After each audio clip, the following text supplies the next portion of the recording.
Bonsoir à tous, bienvenue sur le plateau Equinox ce soir. Cela fait exactement une semaine que la Confédération africaine de football a annoncé que la Coupe d'Afrique des Nations édition 2019 n'aurait pas lieu au Cameroun. Une décision qui a fait mal, très mal. Toutefois, si la question du pays hôte de la 32e édition n'est pas encore tranchée, Ahmad Ahmad, président de la Confédération africaine de football, au travers de ses dernières sorties, n'a cessé d'afficher sa volonté de voir le pays des quintuples champions d'Afrique organiser la CAN 2021.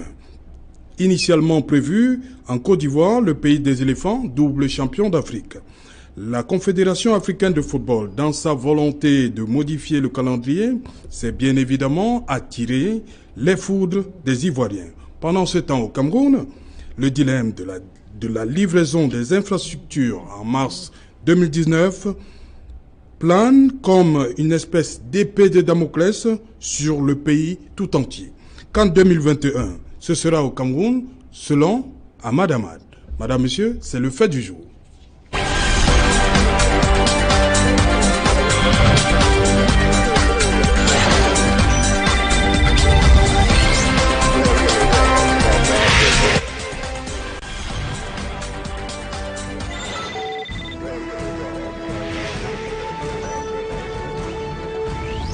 En 2021, ce sera au Cameroun, selon Ahmad Ahmad. Pour en parler, je suis avec Thierry Niopé. Bonsoir. Bonsoir, c'est Jalon Auto. Bonsoir également aux téléspectateurs de cette belle émission. Voilà, vous êtes responsable des médias qui montent, le Reflet d'Afrique. Oui, si on peut le dire, mais il n'y a pas que Reflet d'Afrique, il y a également le tabloïd, le journal confidentiel, mais Reflet d'Afrique davantage parce que on veut s'inscrire dans l'ère du temps. C'est-à-dire, on est en train de lancer, de mettre sur pied une structure qui va davantage utiliser les réseaux sociaux pour s'asseoir dans les ménages, parce qu'on s'est rendu compte effectivement que aujourd'hui tout le monde a davantage accès, utilise suffisamment son téléphone, soit sa tablette, Android. C'est la raison pour laquelle nous avons lancé déjà quelques émissions sur Internet. On est en train de mettre sur pied une web TV qu'on espère va muter d'ici le mois de fin janvier, début février, en télévision en clair, pour ce qui est des 4 premières villes, principales villes du Cameroun, et puis à côté, il y a également le Gabon et la Guinée équatoriale qui sont dans notre ligne de mire. Mais on commence quand même par une télé sur Internet, parce que avec Internet aujourd'hui, c'est un monde global. Que vous soyez au pôle Nord, que vous soyez au pôle Sud, que vous soyez n'importe où sur le globe terrestre, vous avez accès. Tant que vous avez accès à la connexion, vous aurez accès à Reflet d'Afrique Télévision. Donc, c'est le plus important. Voilà, voilà, merci. Sur ce plateau également, Fred Bungu. Bonsoir. Bonsoir, Serge Alain. Voilà, vous également, vous avez rebondi. Vous êtes de la publication de P-News. Oui, rebondi, enfin, je n'étais pas déjà tombé. Non, je pense simplement que oui. Oui, je pense simplement que oui. Je vous avais dit la dernière fois que je prenais mon temps et que je pensais à des projets. Effectivement, j'ai mis sur pied un mensuel, quadrichromie, qui s'appelle donc, vous l'avez dit, P-News, mais en réalité c'est Palabre News, dont je suis le directeur de publication délégué et qui est à son 2e numéro. Notre spécificité, c'est l'information humanitaire. L'information humanitaire, c'est de rendre service, de rendre gloire à ces milliers d'anonymes qui travaillent au quotidien à rendre le quotidien des autres habitants de la Terre un peu plus supportable. Ok. Je reste avec vous, Fred Bungu. Oui. Le président Ahmad dit comme ça que 2021, ce sera au Cameroun. Est-ce que la seule parole d'Ahmad Ahmad vaut attribution de la CAN? Non, je pense que c'est plus que la parole de Ahmad Ahmad. Oui. C'est une résolution, pour ce qu'on en sait, c'est une résolution du comité exécutif de la CAF qui a retiré la CAN au Cameroun, mais qui a aussitôt pris une résolution de l'attribuer au Cameroun. Donc je pense Sans en informer la Côte d'Ivoire? Sans en informer la Côte d'Ivoire, mais je pense que le gouvernement de la CAF, parce qu'il s'agit de lui, le gouvernement de la CAF a pris l'option, au regard du contexte global qui entoure la préparation de ces différentes éditions, de décaler les pays qui étaient initialement retenus de 2 ans. C'est-à-dire, comme le Cameroun perd la CAN de 2019, se voient attribuer la CAN 2021, etc., etc. Et c'est jusqu'en Guinée. Donc, c'est comme ça qu'ils ont décidé de faire. Mais maintenant, c'est vrai qu'on peut interroger la parole de Ahmad Ahmad, parce que jusqu'ici, il n'a pas semblé très rassurant, mais je pense que c'est simplement l'écume. Parce que quand on va au fond, on se rend très bien compte que la CAF ou le président de la CAF savait très bien ce qu'il faisait. Quand il venait, ils ont essayé de mettre la pression, ce n'était pas anodin, on a crié à reçu le baudet, mais je pense qu'il voulait simplement attirer l'attention des autorités camerounaises pour dire attention, vous êtes en train d'accumuler des retards, et je pense que ça a eu un effet de coup de fouet. Oui. Parce que effectivement, on a senti les choses bouger, mais je pense qu'il était déjà... On reviendra avant la fin de l'émission sur l'homme Ahmad Ahmad. Ben voilà, donc je pense... Est-ce qu'il nous a pas aidé quelque part? Voilà. Mais précisément, je pense qu'il était déjà tard, oui. Et donc ils ont continué la pression, et évidemment, on a vu son l'audience qui lui a été accordée par le chef de l'État, dont on apprendra plus tard, notamment à l'issue de ce comité exécutif-là, qu'il venait pour présenter au président de la République l'état réel des avancements des travaux, et donc 55% de travaux généraux, et hors niveau général des travaux, donc en 45, les autres 45%, et les autorités voulaient nous faire croire qu'ils peuvent réaliser en 3 mois ce qu'ils n'ont pas pu réaliser en 4 ans. Et donc je pense qu'au-delà de tout, il ne s'agit pas de la parole d'un homme, mais de la parole d'une institution. Oui. D'une institution, et je pense que il y a beaucoup de bien dans ce qu'il nous a fait, parce qu'une humiliation, une demi-humiliation vaut mieux qu'une humiliation totale. Oui. Et donc c'est une demi-humiliation.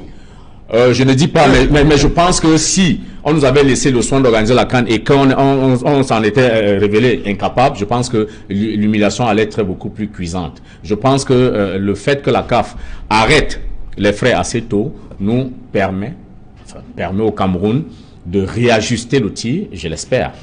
Oui. Pas simplement en parole, mais véritablement de réajuster les tirs. Mais il est important que la chaîne des responsabilités soit établie et que les coupables rendent compte. Oui, on va y revenir également.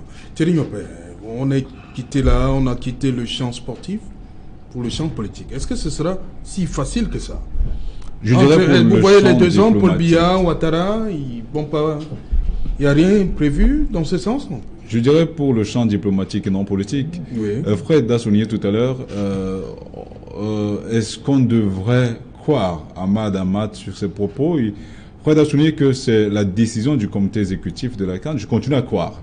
J'ai écouté avec beaucoup d'intérêt l'interview qu'il a accordée à une chaîne consoeur panafricaine, où il revenait, où il a souligné avec véhémence que la CAN sera organisée au Cameroun en 2021 parce qu'à l'allure où vont les travaux du côté de la Côte d'Ivoire, rien ne garantit que la Côte d'Ivoire sera prête le jour dit, pour emprunter les termes utilisés par le président de la République, par le chef de l'État camerounais. Mais il n'a pas dit que c'est une décision qui émanait du conseil exécutif de la CAF, de la Confédération africaine de football. Maintenant, si c'est le conseil qu'il a fait au terme de cette réunion d'Accra, on peut encore s'estimer heureux. Maintenant, le Premier ministre l'a dit, cela ne servirait à rien d'attaquer la Confédération africaine de football au tribunal arbitral du sport de Lausanne. Il faut maintenant travailler davantage pour que cela soit acté dans les faits. Parce que si on reste au niveau des promesses, cela ne suffira pas. Il faudrait justement que la CAF s'engage effectivement à ce que le moment venu, que cette édition se tienne effectivement au Cameroun. Maintenant, quelles seront les relations entre la CAF et la République ivoirienne?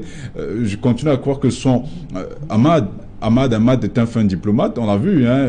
Vous avez écouté au sortir de l'audience qu'il avait accordée au lendemain de sa nomination, en fait de son élection à la tête de la Confédération africaine de football. Il a été reçu par le président Dramane Ouattara. Il avait souligné que la Côte d'Ivoire va organiser la CAN 2021. Oui. Maintenant, revenir sur cela alors que la Côte d'Ivoire vient de s'engager effectivement dans des travaux d'envergure titanesque, au point où vous avez vu l'engagement du ministre des Infrastructures de ce côté et des Sports. Donc maintenant, qu'est-ce qui va exactement se passer? Est-ce que la Côte d'Ivoire va se contenter d'une simple déclaration du président de la CAF, ou il y a des choses souterraines qui ont été faites jusqu'ici pour permettre au Cameroun de le faire et à la Côte d'Ivoire de le faire certainement en 2023. On ne sait pas grand-chose, mais toujours est-il que le Cameroun doit davantage se préparer maintenant pour que le rendez-vous de 2021 ne soit pas un rendez-vous manqué et que... il a souligné tout à l'heure, peut-être nous y reviendrons. Je crois que cette sortie de la CAF a beaucoup sauvé le Cameroun parce que les journalistes que nous sommes avons passé le temps à marteler sur les plateaux de télévision, des radios et ou dans nos différentes colonnes que le Cameroun n'était pas prêt en l'état. Il fallait nécessairement faire quelque chose. On nous a tapé sur les doigts, on nous a traités d'antipatriotes. Aujourd'hui, vous avez vu au lendemain de la décision de la CAF, on a écouté notamment le professeur Félix Zogo sur les antennes, sur l'un des plateaux qui était présenté avec beaucoup d'intérêt par Fred Bungu. Vous l'avez écouté, il disait c'est une décision inique, une décision malvenue, mais quelques jours plus tard, c'est le gouvernement de la République, donc c'est responsables directs qui disent oui c'est vrai, la CAF avait raison, nous avons quelque peu fauté, maintenant on va davantage travailler pour que les chantiers soient prêts le jour dit et on sera davantage prêt en 2021. Donc il y a beaucoup d'incongruités dans ce qui se passe actuellement au Cameroun, mais toujours est-il que la CAF nous a quelque peu aidés. Voilà, la CAF nous a aidés et le grand défi, Fred Bungu, c'est on va dire, fin mars 2019. Beaucoup de doutes, hein? Oui. Comment ça douter? Oui, beaucoup de doutes, mais avant d'y arriver, je voudrais simplement indiquer pour la gouverne de vos téléspectateurs que si vous avez bien écouté l'interview du président Ahmad Ahmad, il a dit, quand on lui a posé la question sur la possibilité que le Cameroun aille au TAS, il a dit ce que le TAS peut nous reprocher, c'est d'avoir attribué la CAN 2021 au Cameroun, parce que ce n'est prévu nulle part dans nos textes. Donc c'est pour vous dire effectivement que ce n'est pas simplement la parole du président, mais ça a été acté lors de ce conclave là. Voilà. Maintenant vous avez effectivement raison, beaucoup de doutes. Pourquoi est-ce qu'on serait plus fondé aujourd'hui à croire en la parole gouvernementale que hier? Rien ne nous autorise, rien ne nous rassure. Il y a 2 ans, 3 ans, quand il a dit la presse sonnait l'alerte, tout le monde disait on sera prêt. Ils ont fait dire au président de la République que le Cameroun sera prêt. Il en a pris l'engagement. Mais au final, on n'a pas été prêt. Malgré cela, il vient encore de le rappeler, sur le plateau, le même jour où la décision de la CAF est tombée, le président du COCAN disait on va aller au TAS, c'est une décision inique. Le lendemain, son ministre a commis un communiqué où on voit entre les lignes, il parle de décision, il parle d'éthique et il parle d'injustice. Injustice flagrante. Et donc, quand on voit, quand on additionne toutes ces sorties malveillantes et quand on voit le forcing que certains ont voulu faire pour amener le Cameroun au TAS, on s'est dit, on peut avoir des réserves. On peut avoir des réserves pour plusieurs raisons.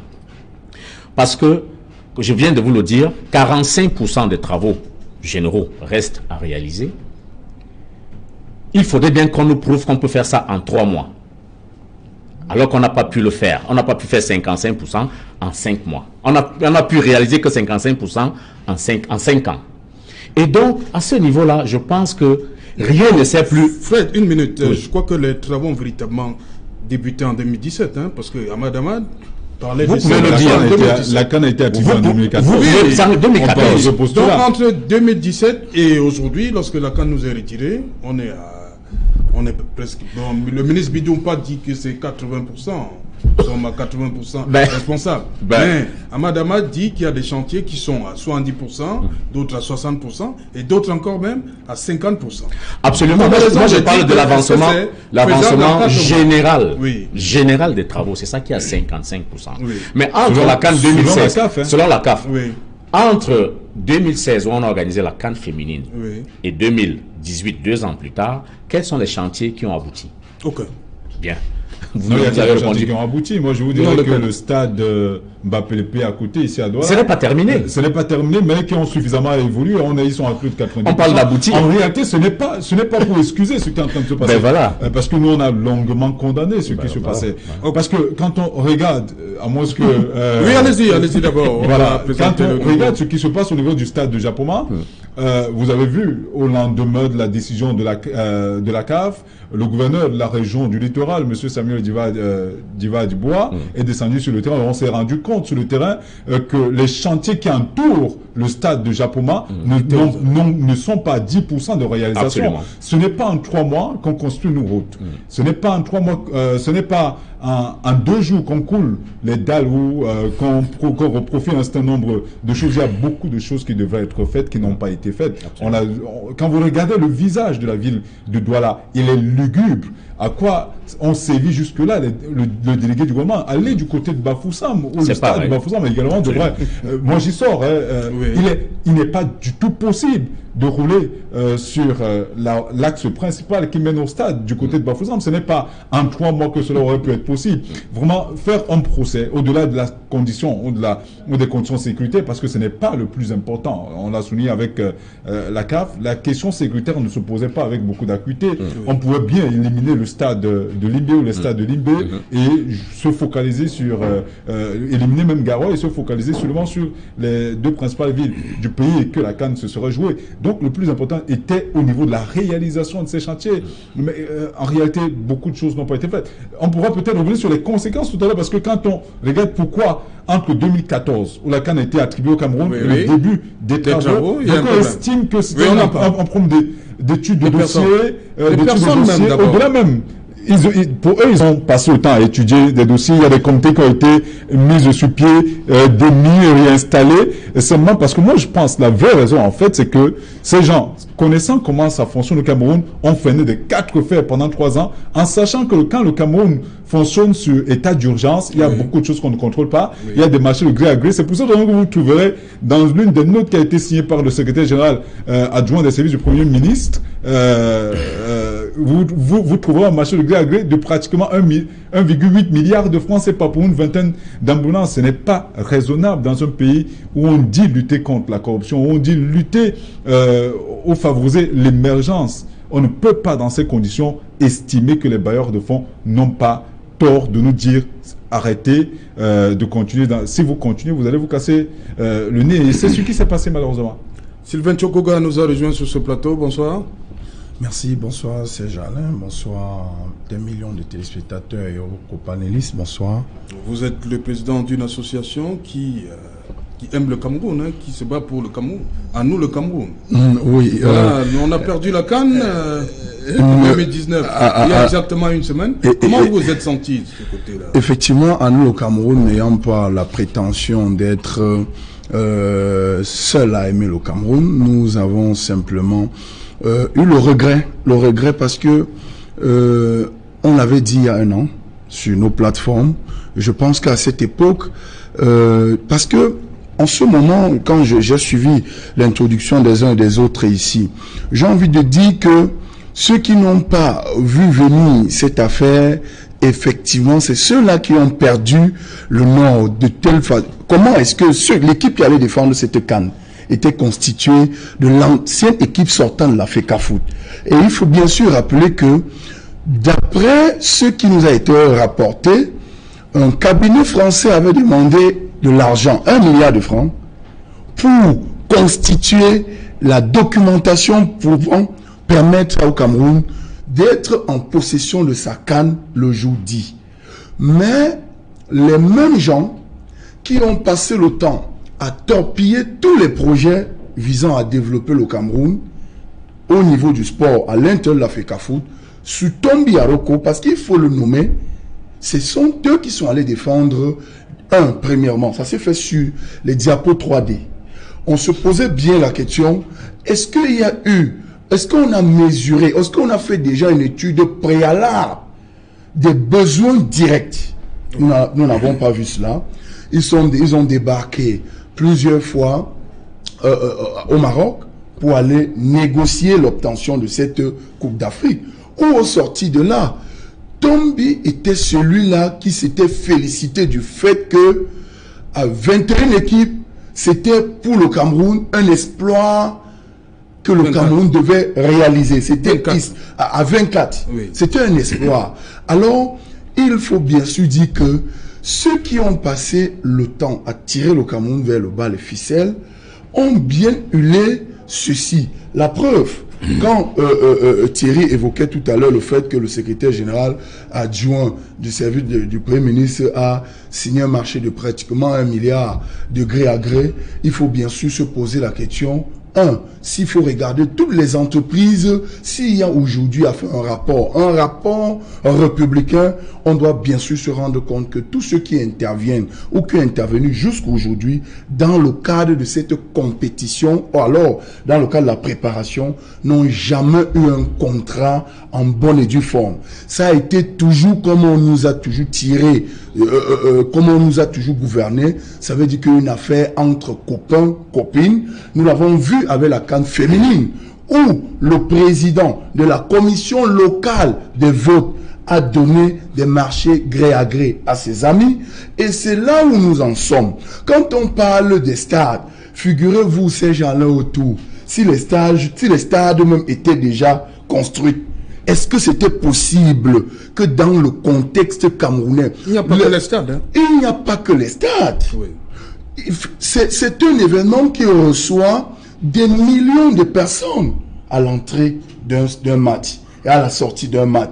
Quelles sont les routes qui desservent les quartiers pour essayer de désengorger l'axe lourd?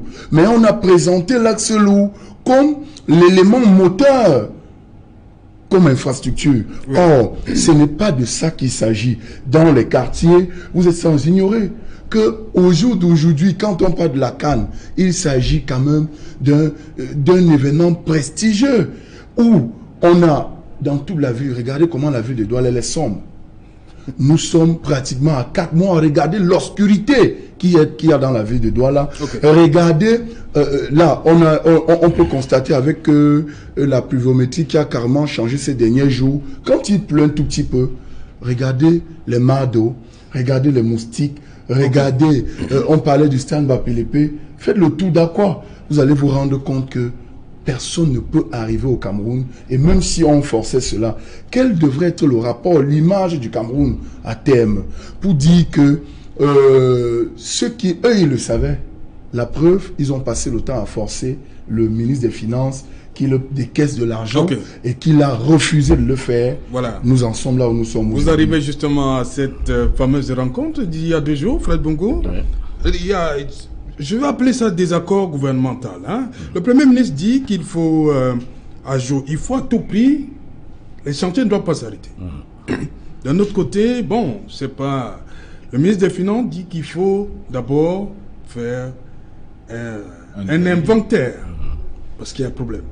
Ces 2 sons de cloche-là, ça dérange un peu, hein?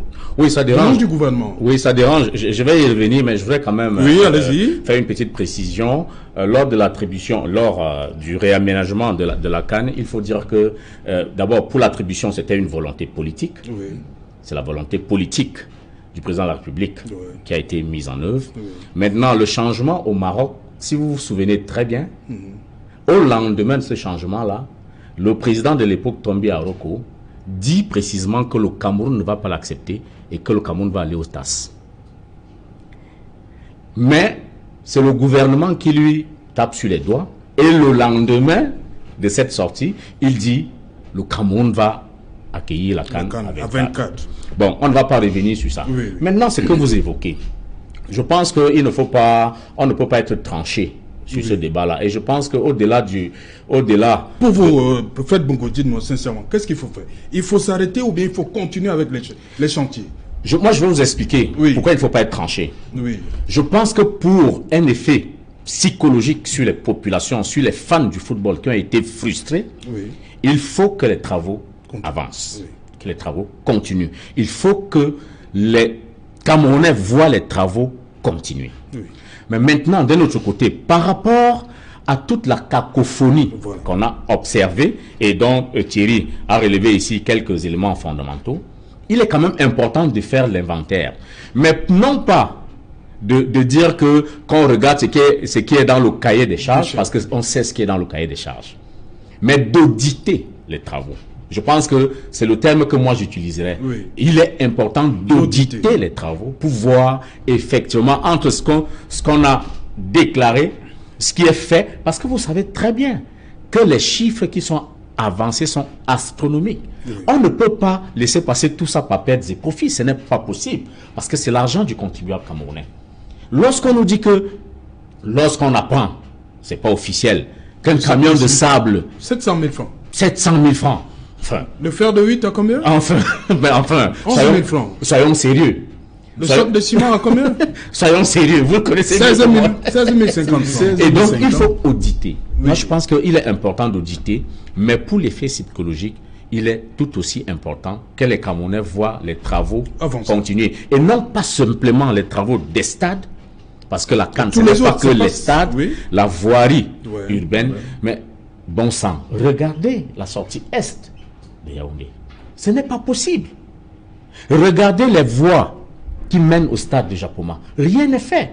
Vous savez très bien que c'est une zone névralgique parce que il y a une route nationale qui passe là. Il ne faudrait pas que les gens qui vont vaquer à leurs occupations, qui n'ont rien à voir avec le football, soient perturbés. Il faut que cet axe-là circule normalement, mais il faut aussi que les voies de desserte puissent permettre de drainer la cinquantaine de milliers de supporters qui vont aller au stade. Et donc, il faut que tout ça continue parce que cela est important pour rassurer les Camerounais.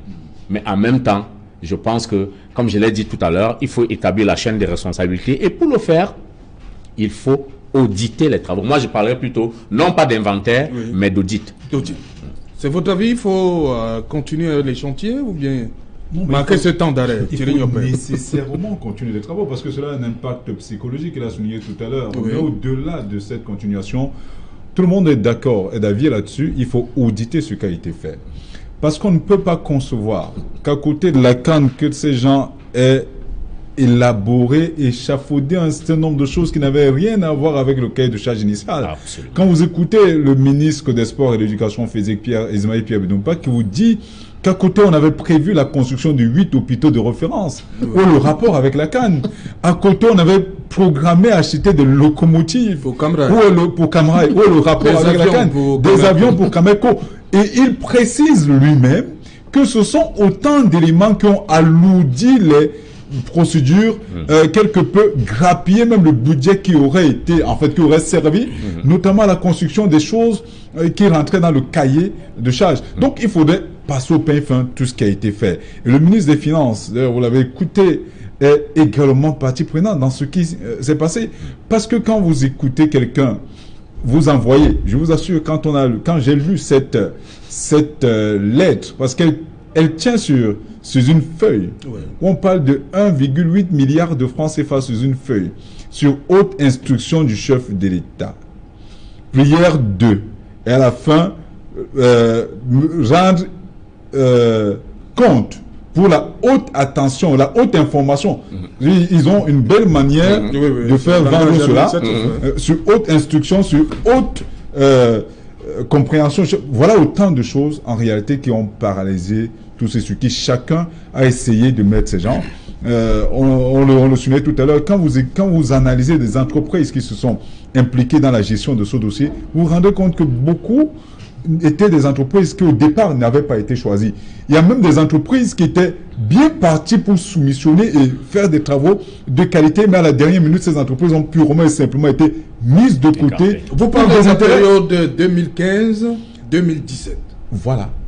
Rien s'est-il passé, Thierry? Mais justement, je l'ai souligné tout à l'heure. Oui. Des gens sachant comment ça se passe en 2017. Non, mais je l'ai souligné. Oui. Les gens sachant comment ça se passe, vu que c'est eux qui sont dans le CA, c'est eux qui savent comment ils poussent des pions, vous vous rendez compte qu'ils savent que quand le pays fonctionne en urgence, on ne contrôle plus rien. Et la mafia, il y a un journal qui a titré Ferdinand Gongo organise la plus grosse casse des 36 ans du renouveau.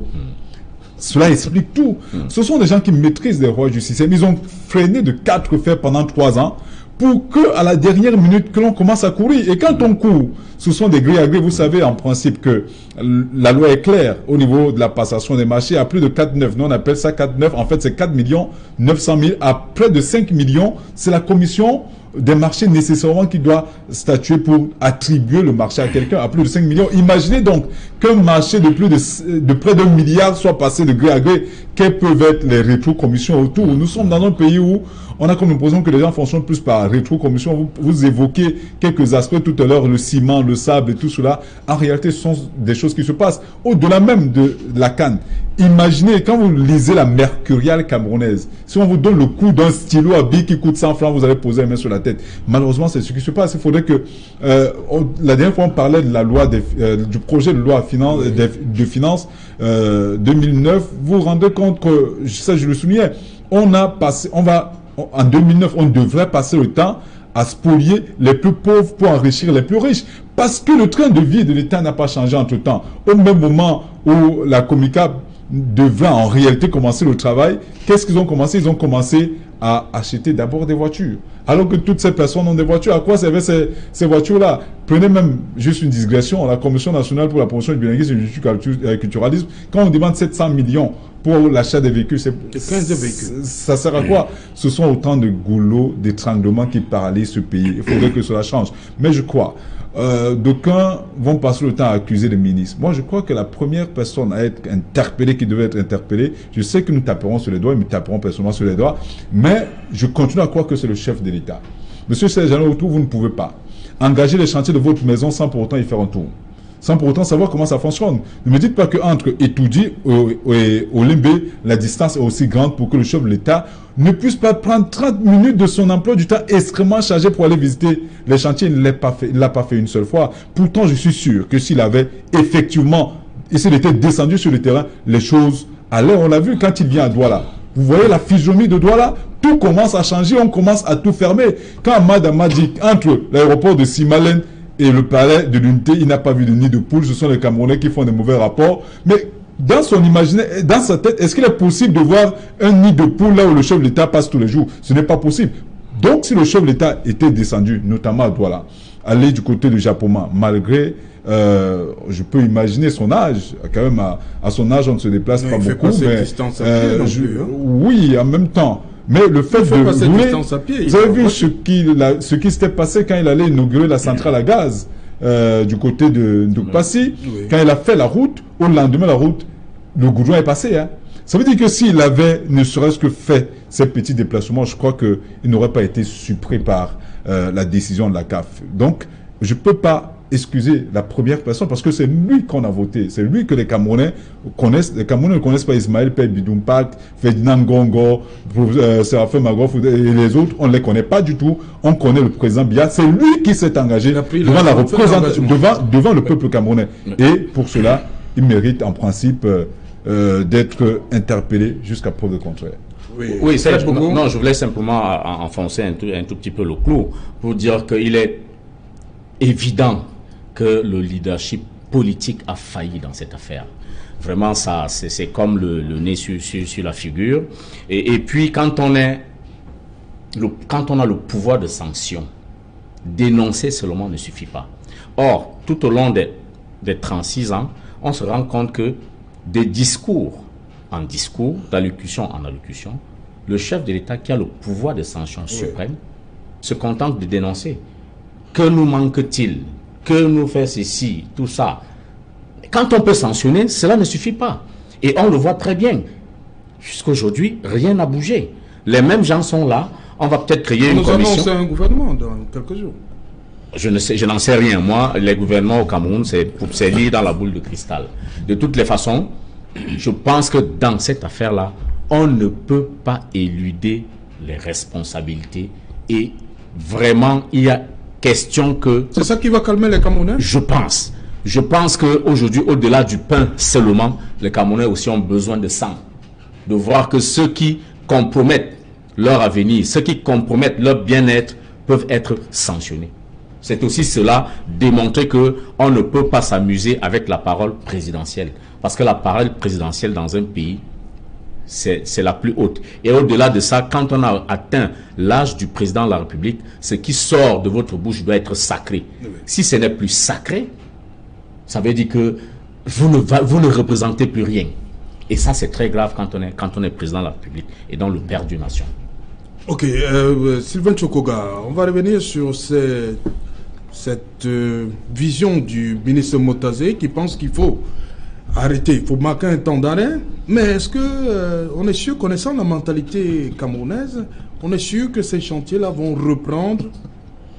Est-ce qu'il n'y a pas le spectre du stade de Bafoussam qui va planer? Ces gens-là, pour tout économiste, pour tout gestionnaire, en temps de crise, on marque d'abord un halt avant d'avancer. Parce que nous sommes dans un système où l'ordre gouvernant a établi ses tentacules sur le détournement, sur la corruption, sur la facilité. Et au stade actuel, vous allez vous rendre compte, on nous a dit que le budget de la CAN était de 1000 milliards. Quel est le niveau de dépenses actuel? Ça, il faut tout d'abord, quand le ministre des Finances le dit, c'est en tant que le trésorier, l'argentier de la République. Et c'est parce qu'il sait exactement que à partir du moment où nous n'allons pas marquer un temps d'arrêt, parce qu'il faut bien comprendre que c'est un autre réseau qui pense que en avançant et qu'en mars, on dit au chef de l'État, les stades, comme on vous l'avait dit, sont définitivement opérationnels. Il devrait, comme il a coutume, continuer à garder les Camerounais dans la gouvernance de l'inertie, c'est-à-dire que maintenir les mêmes. Parce que c'est de ça qu'il s'agit un peu dans notre pays. Au lendemain de ce retrait-là, pour un chef, sa parole a été désacralisée. Il était urgent. Je dis urgent, sans aucune forme de négociation ou de condition de mettre hors du circuit du réseau du système un certain nombre de personnes. Voilà, mais bien identifiées. On peut mettre de côté ces personnes-là, mais les travaux continuent. Non, parce que Fred Bongo a dit qu'au niveau psychologique, les Camerounais doivent voir les chantiers. Ces gens-là, ce n'est pas ça qui anime le Camerounais qui est en ce moment à Bonabéry. C'est qu'il se rend bien compte que même en construisant ces stades, ces gars vont continuer à piller, à spolier la République. Ce n'est pas de ça qu'il s'agit. Le véritable problème de ces Camerounais-là, à la fin, quand vous essayez de faire un sondage, vous vous rendez compte que les Camerounais priaient de jour et de nuit que Hamad concrétise ce qu'ils voient sur le terrain. Simplement parce que ceci est un levier pour permettre, pour ceux qui ont pensé que le chef de l'État était entre l'étau, de pouvoir ouvrir et de démontrer aux Camerounais que finalement ils sont tombés dans leur propre piège. C'est ce qu'ils disent aujourd'hui. Alors donc, les Camerounais ne sont pas là à regarder. On va finir de construire les stades. Entre-temps, la vie, il n'y a pas à manger. Les Camerounais ont soif. Ils n'ont pas d'électricité. Ils n'ont pas à manger. Les éléments de base qui constituent la vie d'urgence d'un homme au Cameroun, ce n'est plus évident. La CAN était quelque chose à défaut. Ça, il faut le dire dans le contexte actuel. C'était à défaut. Parce que il n'y avait même pas d'urgence à ce qu'en 2019 que le Cameroun organise cette CAN. Connaissant exactement notre pays.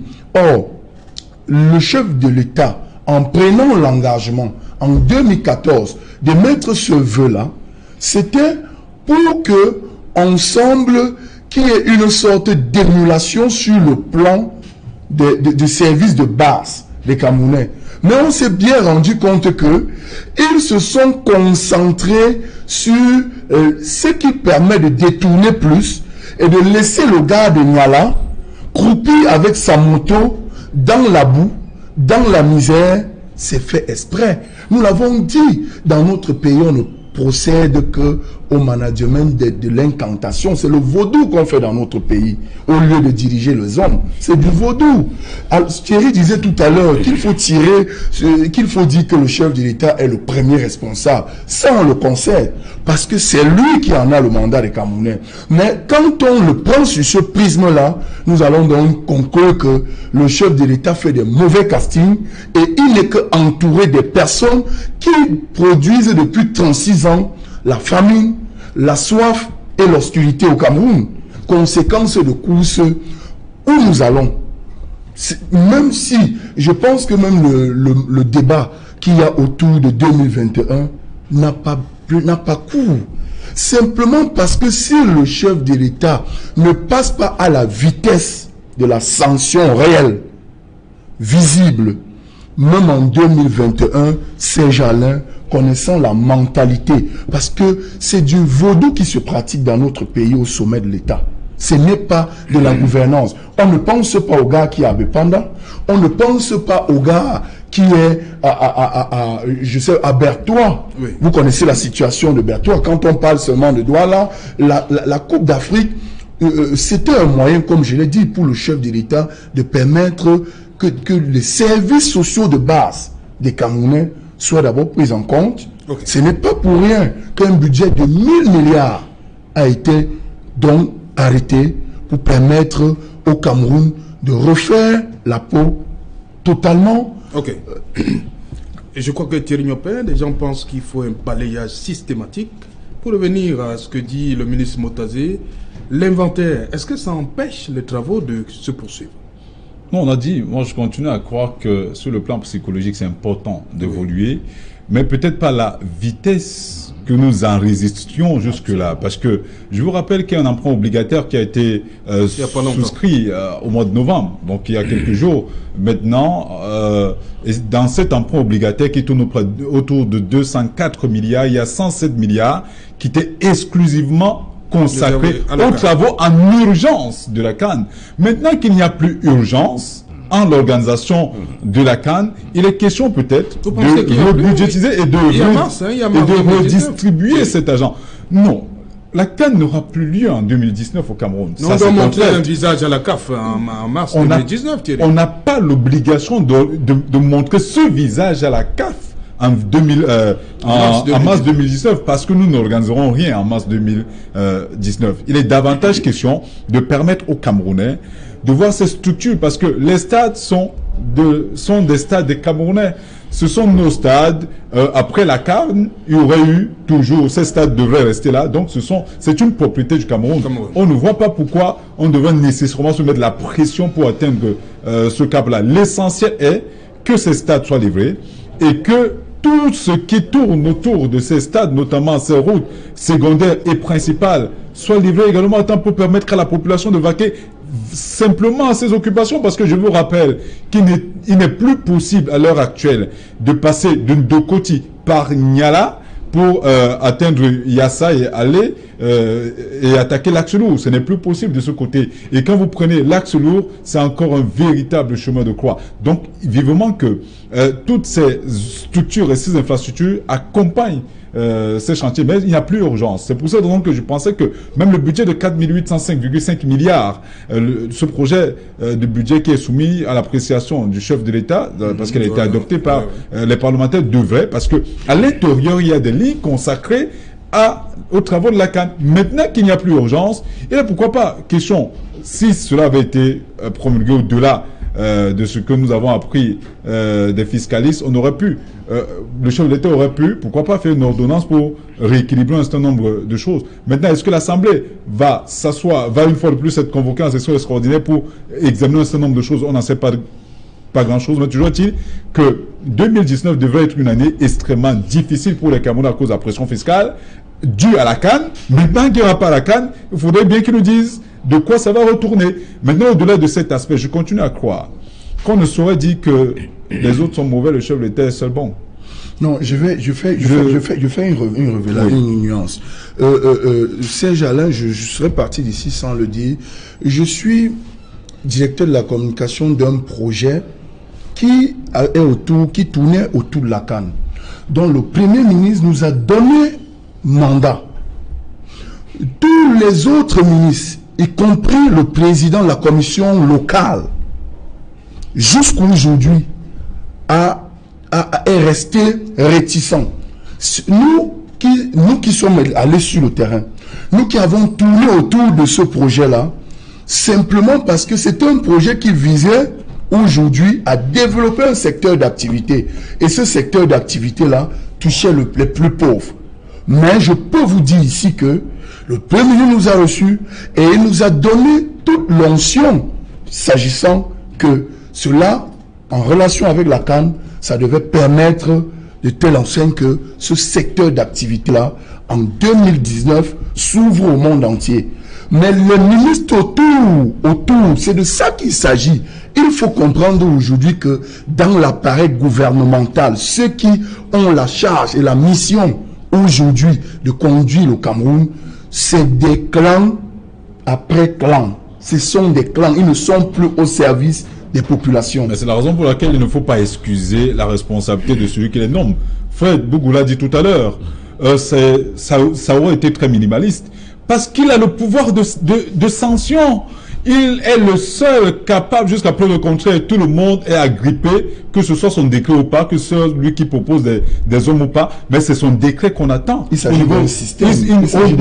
Au niveau de la nomination. C'est lui qui nomme jusqu'à preuve de contraire. Ce n'est pas vous, ce n'est pas moi, ce n'est même pas au-delà de ce que nous sommes dans un régime, mais je l'ai toujours dit, c'est un régime extrêmement présidentialiste. Au-delà de ce que ce soit, on dit sur proposition du Premier ministre, c'est le chef de l'État qui est responsable devant la nation. Bongo, oui, je voulais dire une ou deux choses. Oui, je commence par là où il a terminé. Vous savez très bien qu'au Cameroun, lorsque les Lions indomptables gagnent, c'est grâce au chef de l'État.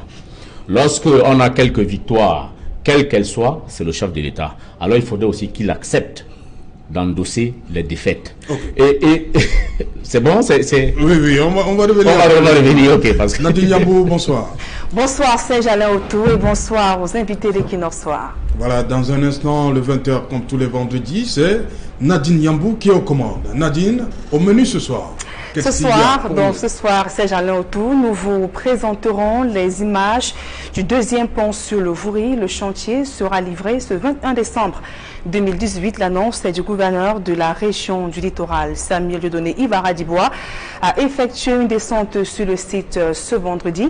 En attendant donc l'annonce d'un plan de circulation sur le deuxième pont sur le Vouri, c'est l'incivisme qui dicte sa loi. La situation demeure toujours tendue à Meussondo, dans le département d'Union et Kélé, région du centre. Un bras de fer oppose les populations aux exploitants forestiers. Ces populations dénoncent une exploitation abusive et sans profit. Et pour donc marquer leur indignation, ces riverains ont bloqué et cassé le pont qui dessert la localité. Les personnes ont été interpellées après cet acte, donc qualifié d'odieux par le sous-préfet de l'arrondissement de Meussondo. Nous parlerons également, Serge-Alain Autou, ce soir des travaux de la 25e session ordinaire de la Commission nationale des droits de l'homme et des libertés. Réunie ce jour à Yaoundé, la commission met en garde d'éventuels dérapages. Le comité des armements des groupes rebelles et terroristes et invite les membres à toujours privilégier l'option du dialogue. C'est donc tout pour le moment, Serge-Alain Autou.